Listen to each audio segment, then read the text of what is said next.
তারকেশ্বরী বর্জ্য পদার্থ সংগ্রহে আধুনিকরণের লক্ষ্যে পৌরসভার 16টি ব্যাটারি চালিত গাড়ির শুভ সূচনা। এতদিন পৌরসভার বিভিন্ন ওয়ার্ডে বাড়ি বাড়ি বর্জ্য পদার্থ সংগ্রহে ব্যবহার করা হতো ঠেলাগাড়ি। একদিকে যেমন কর্মীদের কায়িক পরিশ্রম হতো, একই সাথে তা সংগ্রহ করে বর্জ্য পদার্থ নিষ্কাশনের জায়গা পর্যন্ত পৌঁছাতে সময় লাগতো বেশি। এবার থেকে আরও দ্রুত বাড়ি বাড়ি বর্জ্য পদার্থ সংগ্রহ এবং তা নিষ্কাশন করতে তারকেশ্বর পৌরসভার পক্ষ থেকে পৌরসভার 15টি ওয়ার্ডে একটি করে ব্যাটারি চালিত গাড়ি এবং মন্দির এলাকায় বর্জ্য নিষ্কাশনে আরও একটি গাড়ির ব্যবস্থা করা হয়। তারকেশ্বর পৌরসভার প্রাঙ্গণ থেকে বৃহস্পতিবার তার শুভ সূচনা করা হয়। উপস্থিত ছিলেন পৌর চেয়ারম্যান উত্তম কুণ্ডু, অন্যান্য কাউন্সিলর, পৌর আধিকারিকরা এবং সাফাই বিভাগের কর্মীরা। পৌর চেয়ারম্যান উত্তম কুণ্ডু প্রতিটি ওয়ার্ডের সাফাই বিভাগের কর্মীদের হাতে একটি করে গাড়ি তুলে দেন। এ বিষয়ে পৌর চেয়ারম্যান উত্তম কুণ্ডু জানান, চেয়ারম্যান হয়ে আসার পর থেকেই তারকেশ্বরকে আবর্জনামুক্ত শহর গড়ার ডাক দেন তিনি। সেই মতো এখনও কাজ করে চলেছেন। এবার বর্জ্য পদার্থ সংগ্রহ এবং তা দ্রুত নিষ্কাশনের জন্য প্রতিটি ওয়ার্ডে একটি করে ব্যাটারি চালিত গাড়ির ব্যবস্থা করা হলো বলে তিনি জানান। এতে আরও দ্রুত কাজ হবে। একই সাথে তিনি জানান, গাড়িগুলি আধুনিক জিপিএ সম্পন্ন এবং মাল ধরার ক্ষমতা বেশি। একই সাথে পচনশীল বর্জ্য পদার্থ এবং অপচনশীল বর্জ্য পদার্থ পৃথকভাবে রাখার ব্যবস্থা আছে। ফলে কর্মীরা আরও বেশি পরিমাণে বাড়ি বাড়ি গিয়ে বর্জ্য পদার্থ সংগ্রহ করতে পারবে। পাশাপাশি তিনি তারকেশ্বরবাসীর উদ্দেশ্যে জানান, রাস্তায় আবর্জনা ফেলবেন না, রাস্তা ধারে পৌরসভা থেকে দেওয়া সবুজ বক্স ও নীল বক্সে আবর্জনা ফেলুন। এ বিষয়ে উত্তম কুণ্ডু সাংবাদিককে কি বললেন বিস্তারিত শুনব।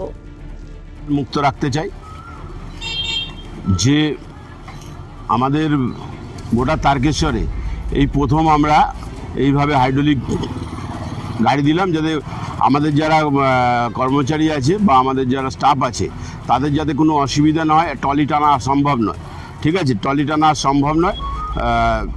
সেই ট্রলি না যাতে চালাতে হয়, প্রত্যেকটা বাড়ি বাড়িতে দুয়ারে গিয়ে আপনার হচ্ছে আমাদের এই টোটো পৌঁছে যাবে। সেখান থেকে মানুষের কাছে আমরা আবেদন রাখবো যে আপনারা আর রাস্তাঘাটে জঞ্জাল ফেলবেন না, বা দুটো পাট করে ফেলবেন, একটা ভেজা আর একটা শুকনো, দুটো করে ড্রাম। আমরা একটা পুরোটা হাইড্রোলিক সিস্টেম করা আছে, মানে আমাদের লোকেরা তুলে নিয়ে গিয়ে ওই ড্রামের ভিতর ফেলে আর কোথাও বাইরে রাস্তাঘাটে ফেলবে না, সোজা যাবে একদম আমাদের ভ্যাটে। সেই ভ্যাটে গিয়ে ডাইরেক্ট ফেলবে। ওই গাড়িগুলোতে কত কেজি পর্যন্ত মাল সংগ্রহ করতে হবে? দেখুন, মেলার সময় তো একটু বেশি নেবে, এমনি সময় 300-350 কিলো মাল নিতে পারবে। কতগুলো এই গাড়ির ব্যবস্থা করা হবে? আমরা 16টা গাড়ি প্রথমে করলাম, একটা করে পার ওয়ার্ডে একটা করে গাড়ি দিলাম, আর একটা গাড়ি রাখলাম আমরা, যদি কোনোটা খারাপ বা কিছু হলে তো সেটা সঙ্গে সঙ্গে ওখানে ডেলিভারি দেওয়া হয়। এবং পরবর্তীকালে যে ওয়ার্ডে 2-3টে করে লাগবে সেই ওয়ার্ডেও আমরা দেবো। এতে এই যে বর্জ্য সংগ্রহের যে আধুনিকরণ, এতে কতটা উন্নতি সাধন করতে থাকে সব পৌরসভা অবলম্বন করছে না? দেখুন, প্রথমত সময় বাঁচাবে, তাড়াতাড়ি আপনার বাড়ির বর্জ্যপত্রটা তুলতে পারবে।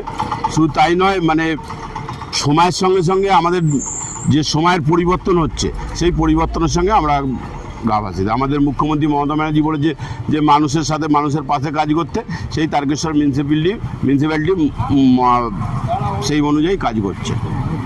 আপনি চেয়ারম্যান হয়ে আসার পর তারকেশ্বরে এই জঞ্জালমুক্ত পরিবেশ অনেকটা উন্নত হয়েছে, তবুও দেখতে পাওয়া যায় বেশ কিছু জায়গায় যেখানে সেখানে নোংরা আবর্জনা থাকে এবং অসাধু কিছু ব্যবসায়ীও থাকে, তারা যেসব রাস্তায় আবর্জনা ফেলে দেয়। তাদের উদ্দেশ্যে চেয়ারম্যান হিসেবে আপনি কী বার্তা দেবেন? দেখুন, আমরা আমাদের নির্মল বন্ধু যারা আছে বা আমাদের যারা কাউন্সিলর যারা সবসময় চেয়ারম্যানের সঙ্গে থাকে, পাশাপাশি কাজ করে, তারা কিন্তু প্রত্যেকটা ওয়ার্ডের উপরেই নজর রাখে যে আগামী দিনে যাতে আরও পরিষ্কার আরও পরিচ্ছন্ন থাকে। সেটা নিয়ে আমরা প্রথম থেকে, যেদিন থেকে আমি বসেছি সেদিন থেকেই আমার চিন্তা ভাবনা ছিল যে এইভাবে তারকেশ্বরকে আমরা পরিষ্কার পরিচ্ছন্নতা রাখব।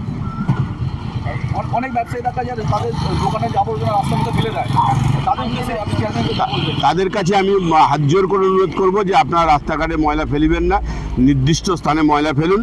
এবং এতেও বারবার আমরা মাইকিংও করছি, প্রচারও করছি, এবং সরকারের নিয়ম আছে আমরা 1 লক্ষ টাকা পর্যন্ত ফাইন করতে পারি, 100 টাকা থেকে 1 লাখ টাকা পর্যন্ত ফাইন করতে পারি। আগামী দিনে এই ফাইন যদি মানুষ না, আমাদের কথা অনুরোধ করছি আমরা, যদি না শোনে তাহলে ফাইনের ব্যবস্থা করতে হবে। ধন্যবাদ। তারকেশ্বর থেকে আশিস কুমার ঘোষের রিপোর্ট, রূপসী বাংলা মিডিয়া।